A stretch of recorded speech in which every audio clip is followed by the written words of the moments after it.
Donc on voit la relation avec les choses auxquelles on peut s'attacher. Et quand on dit que le Seigneur veut qu'on s'attache à lui, ça veut dire que ça doit être lui qui doit être le trésor de notre cœur. Donc en soi, ce n'est pas mauvais d'avoir des richesses, ce n'est pas mauvais d'avoir des choses, mais le Seigneur nous demande d'avoir un équilibre et de garder la première place de notre cœur pour lui et lui seul. Bonjour, bienvenue sur Vitamine J. Alors aujourd'hui, je vais vous amener dans la méditation du psaume 62 et le verset 11.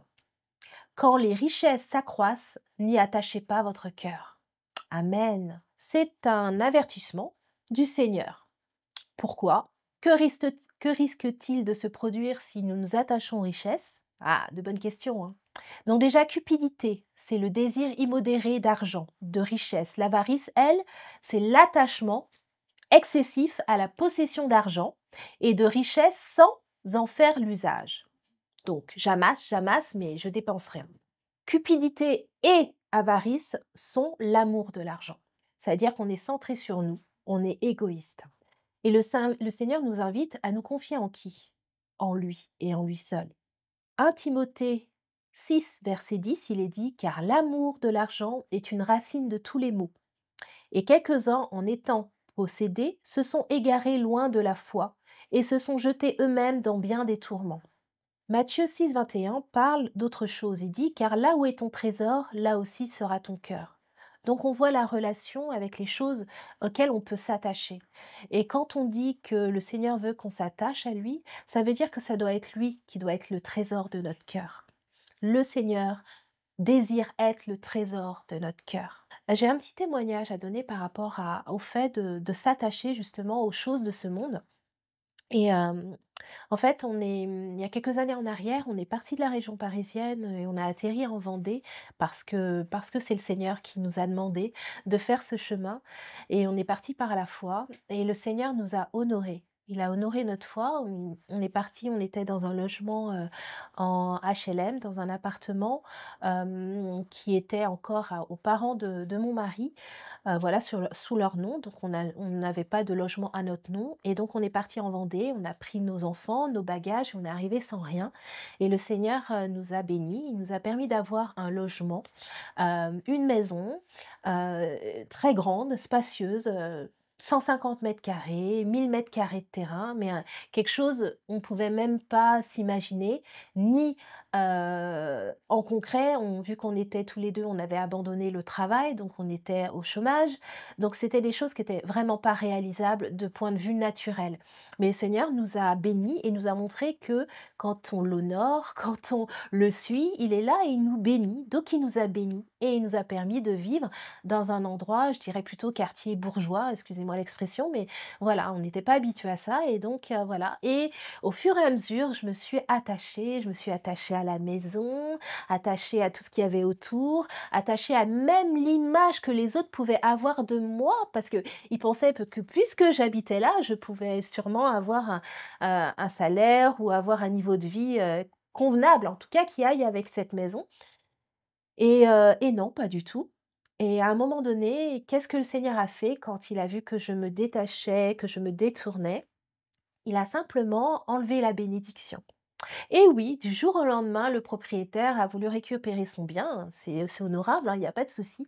Sauf que nous, on a dû chercher autre chose et c'était compliqué et le Seigneur nous a permis d'avoir un logement. Donc il nous a redonné un logement et c'était un logement HLM, c'était dans une maison jumelée, tout ce que je ne supportais pas.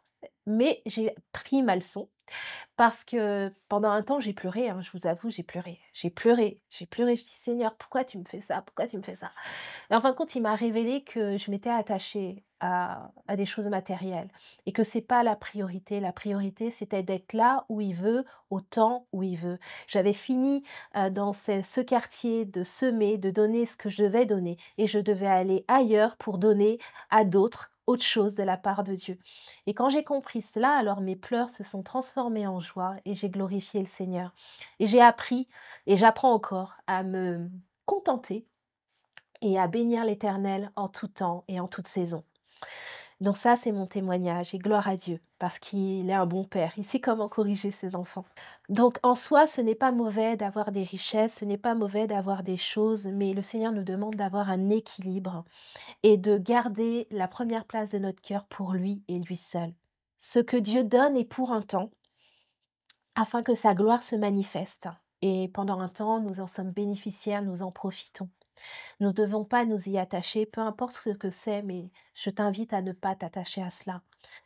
Le désir d'amasser des richesses au ciel qui partiront pas avec nous au paradis, comme on dit, nous devons nous attacher pas aux bénédictions que le Dieu donne, mais à celui qui donne les bénédictions. Nous devons nous attacher notre cœur à Dieu, lui seul qui accorde. Je terminerai par Philippiens 4, verset 12. Je sais vivre dans l'humiliation et je sais vivre dans l'abondance.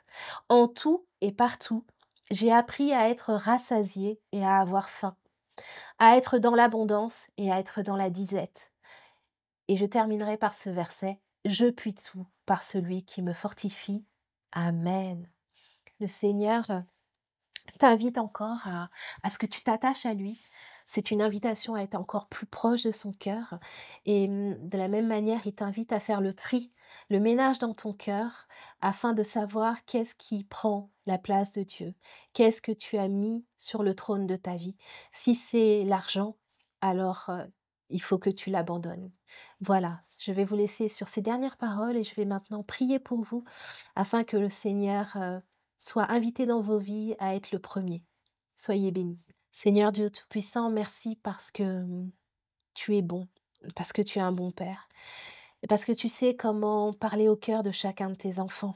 Merci parce que tu nous invites encore, Seigneur, à te laisser cette première place dans nos cœurs, dans nos vies.